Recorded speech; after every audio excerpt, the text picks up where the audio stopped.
Well, and in terms of kind of cooperation among law enforcement agencies, which is a problem in every area for time and eternal, you have to force it. The leadership of the agencies have to force it. Congress has to force it by calling up hearings, putting people together, getting testimony, and kind of leadership of the departments have to kind of force it to happen. I will say, I think it's a challenge having the Border Patrol and ICE at a different department than Department of Justice. There are times when the Department of Justice wants to do something that's identical to what happened at Department of Homeland Security, but wants it now to be a DOJ-led thing. And I think that it's a difficult situation, and vice versa. And DHS wants to do something that DOJ is already doing. And so I think really kind of having the leadership. I do think on the kind of the prosecution side and on the DOJ side, the local level makes a difference. So Dennis Burke, who I think needs to make sure everybody's playing together. He's the chief law enforcement officer in Arizona. And so he needs to kind of make sure everybody plays. And usually where the U.S. attorney is strong, people don't have as much kind of infighting and bickering. But the Border Patrol is the big green machine. They have a lot of people, a lot of power, a lot of money, and they're going to be difficult to convince to do something they don't want to do for anybody. But I think you just have to force people to do it, provide incentives in their performance plan, and I think this is where Congress can really be effective in calling people up for hearings and things. Yes, ma'am. Hi, Julie. I'm Chair Lockheed Martin. Question for you. We didn't talk at all about the other side of the equation, and I know this is a tough part of it, but I'd just like your thoughts. What do you do about the demand side of this equation? That's a boatload of drugs coming across every day.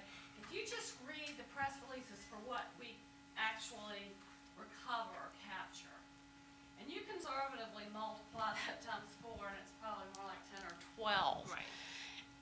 I think we're making a mistake really at the very root of this problem in not having stricter penalties enforced for use and purchase and that sort of thing, because that profit motive is so strong, and that's why that thing proliferates. Right. No, I think you are exactly right, and that is particularly true, frankly, in the case of marijuana. When I was a prosecutor in Brooklyn, we didn't prosecute any marijuana cases, no matter how big it was. If you came in with marijuana or if you were transporting marijuana, it just wasn't serious enough in Brooklyn to do it federally. Now there was a great state prosecutions, but you have that kind of all around. That marijuana isn't treated as seriously. That keeps the price of marijuana low, and so and demand is high. One thing that the government is doing is trying to turn over a lot of cases to Mexico. Well, maybe not a lot.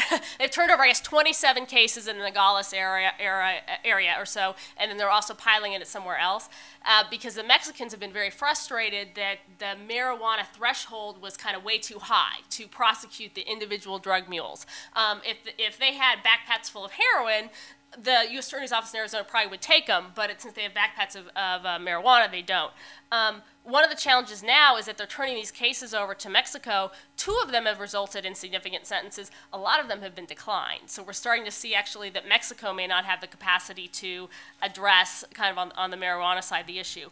The new drug czar is really trying to look at the demand side from kind of getting at folks who want marijuana. And that's a real challenge with the spread of medical marijuana and the kind of the change in the wind. So I don't have a crystal ball kind of on that one. But you're exactly right. If we don't attack demand, and that's what the Mexicans are saying all the time, we're never going to make as much progress as we'd like.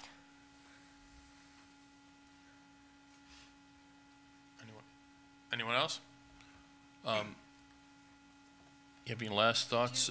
Oh, okay. Yes, sir. Oh. I'm going to kind of change the subject a little bit. Hold on. Wait for the mic. We've been talking around the drug and immigration thing quite a bit, but been reading some lately online about this couple of times a month flight direct from Tehran via Damascus to Caracas, and they take them not through Venezuelan customs but over to the other side of the runway, process them somehow other than normal Venezuelan customs, and then twice a month a plane load of people disappear. Recently we've been seeing that some of the tactics of Hezbollah are starting to appear on the Mexican border, and I want you to address that. What's that whole thing about? I'm not familiar with that particular thing, but I can talk about terrorism and national security and the border if you want, just a little bit. The issue of, it's interesting you bring up Venezuela, because for many, many years, we were not paying attention to Venezuela. We had reports sort of intermittently coming in of Venezuela washing, very friendly to Al-Qaeda. There were reports on September 11 of parades being organized in the streets in Venezuela to support Al-Qaeda, of $1 million going from Chavez to Al-Qaeda. And also of terrorists.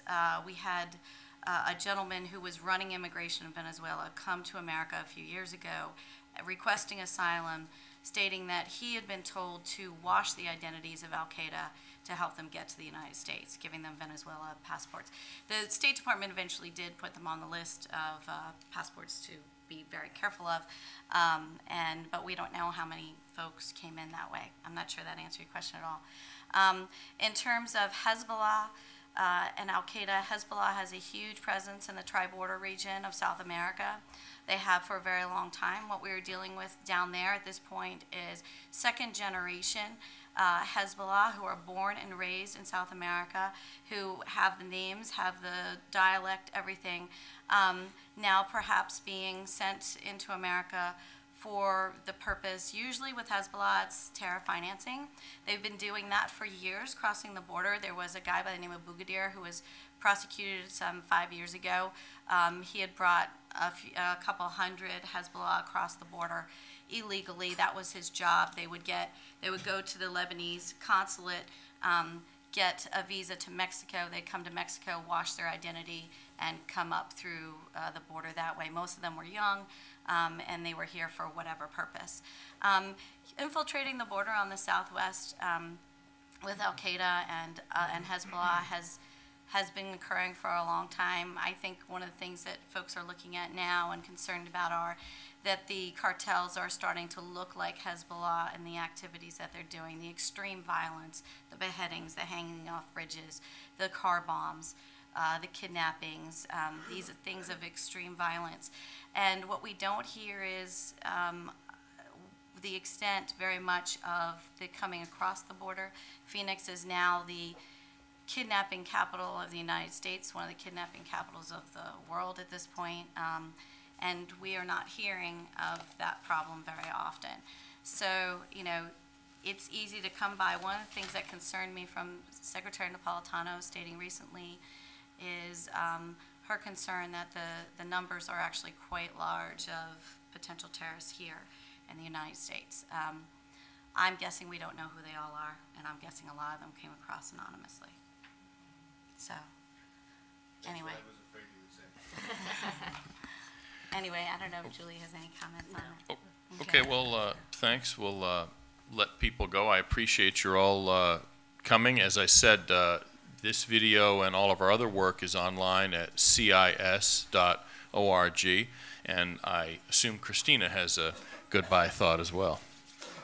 It's all on the little handout. If anybody, Take that with you. If anybody, this is my plea, if anybody really likes the video, please share it, please repost it. It is very helpful to us once it goes up on YouTube in a couple hours to really start getting those plays. We've already got some media interest in it, but this purpose is not for media attention to CIS, but media attention to the issue itself. So if you like the video and want to share it, please do.